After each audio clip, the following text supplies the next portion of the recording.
مولانا روم اور حضرت سلطان باہو کی فکر اسی انسان کے گرد گھومتی ہے. وہ اسے بہتر سے بہترین صورت میں دیکھنا چاہتے ہیں، ایک ایسا پیکر جو خوبصورت ہونے کے ساتھ ساتھ فکر و عمل کا نمونہ بھی ہو. دنیا میں اب تک کئی لوگ آئے اور چلے گئے، لیکن آج بھی وہ ہستیاں زندہ ہیں جنہوں نے اپنے فکر و عمل سے یہ ثابت کیا کہ وہ بہترین انسان ہے جس کا درس اسلام نے دیا ہے. مولانا رومی اور حضرت سلطان باہو رحمۃ اللہ علیہ نے اسی انسان کو مخاطب کیا ہے. اسی انسان کو مخاطب کرتے ہوئے انہوں نے اسے امن و آشتی کا اور محبت کا منبع قرار دیا ہے.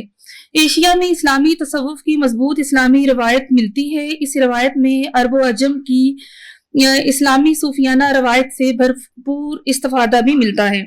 جب مولانا رومی اور سلطان باہو کے اشتراکات معنوی پر غور کیا جائے تو یہ حقیقت سامنے آتی ہے کہ دونوں بزرگوں کے ہاں انسان دوستی اولین ضرورت ہے اور محبت اس کا پہلا زینہ ہے.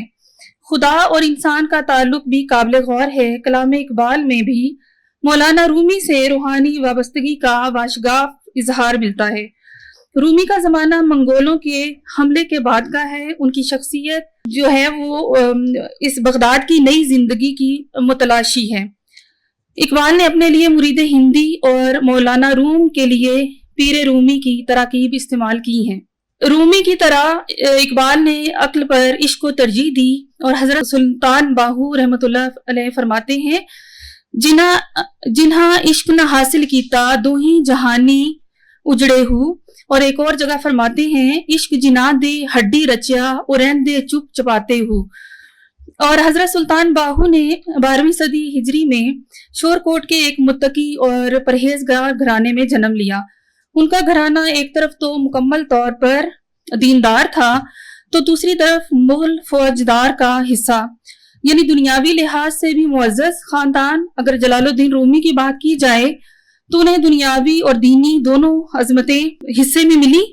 رومی اگر چاہتے تو دربار میں اعلیٰ عہدے پر فائز ہو جاتے، لیکن انہوں نے عام زندگی کو ترجیح دی. اسی طرح حضرت سلطان باہو کے گھرانے کو شاہ جہاں کے زمانے میں زمین کا ایک بڑا رقبہ دیا گیا. اس کے باوجود پیر رومی کی طرح انہوں نے فقر کا راستہ اختیار کیا. کلام باہو کے ذریعے ایک ایسے صوفی سے ملاقات ہوتی ہے جو عوام کے ساتھ جڑا ہوا ہے. وہ جاہو منصب کو ٹھوکر مار چکا ہے. اس سے بہتر کون جانتا ہے کہ بے نیازی کے رویوں میں کس قدر اطمینان اور طمانینت چھپے ہوئے ہیں. وہ اللہ سے لو لگانے کا درس دیتے ہیں.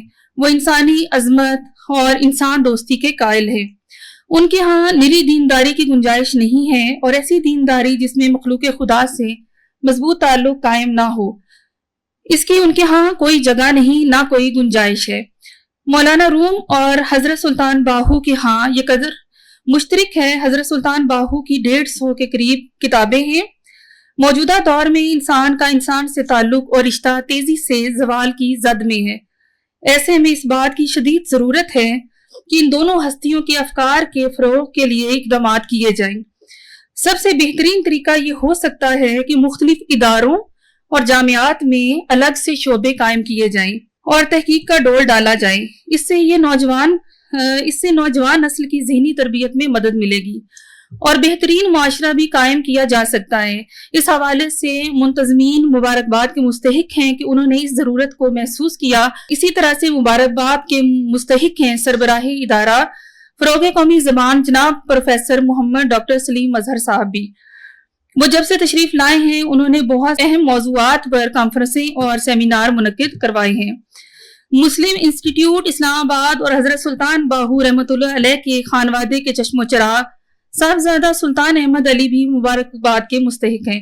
کون نہیں جانتا کہ مسلم انسٹیٹیوٹ اسلام آباد کے زیر اہتمام دین و تہذیب کے حوالے سے جاندار موضوعات پر بین الاقوامی کانفرنسیں منعقد ہوتی رہتی ہیں. یہاں میں ذکر کرنا چاہوں گی مولانا روم کے دیس ترکی کے بہت بڑے شاعر یونس ایمرے کے نام سے قائم یونس ایمرے انسٹیٹیوٹ کے سربراہ خلیل توکار کا. وہ بھی مبارکباد کے مستحق ہیں. آخر میں آپ سے اجازت لینے سے پہلے میری ایک تجویز ہوگی کہ آئندہ مولانا رومی کی اور حضرت سلطان باہو رحمۃ اللہ علیہ اور علامہ اقبال کے حوالے سے بھی اسی طرح کی جاندار اور شاندار بین الاقوامی کانفرنس کا اہتمام کیا جائے. آپ سب کا بے حد شکریہ.